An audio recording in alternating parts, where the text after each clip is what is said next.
பூமிக்கு இறங்கி அந்த மரத்துல எதுக்காக மறித்து 3ஆம் நாள் உயிரோடு எழுப்பி என் பாவத்தை மன்னித்து எனக்கு மறுஜீவனை கொடுத்து பரலோகத்துல ஒரு டிக்கெட்டை கொடுத்தாரையா. கரங்களை தட்டி அப்பாவை துதிங்க.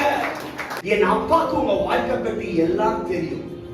இப்ப நீ போய்கொண்டிருக்கிற பாதை இருக்கு இல்லையா, அந்த பாதை கூட எங்க அப்பாவுக்கு தெரியும். ஆமென். இன்னைக்கு நான் ஒண்ணு சொல்றேங்க, உங்க விசுவாசத்தை நீங்க உறுதியா இருந்தால் அது என்ன மாதிரி நோய் இருந்தாலும் என் தேவன் இந்த இரவு நீக்க அவர் சர்வ வல்லவராக இருக்கிறார். அந்த மரத்துல புலிக்காக அடிக்கப்பட்டார். அகோரமான ஒரு காட்சி, ரத்தம் சிந்தியது, அவருடைய முகம் விகாரமாகிவிட்டது. ஏன்? To beautify you.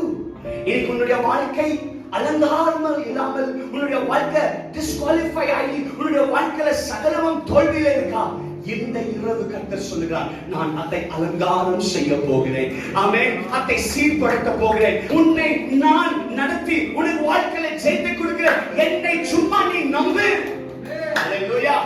வேற தாட்டே இருக்க கூடாது. ஆண்டவரே நீ சொல்லிடா, அதை நான் செய்றேன். ஆமென். ஹalleluya. அப்ப நீர் வந்தா தான் என்ன ஆகும்?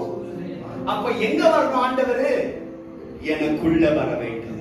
சொல்லுங்க, எனக்குள்ள நீர் வர வேண்டும். சொல்லுங்க, எனக்குள்ள நீர் வர வேண்டும். அப்ப நீர் வந்தால் என் சூழ்நிலை மாறாத. கணவன் மாறுவார், மாறாத மனைவி மாறும், மாறாத பிள்ளை.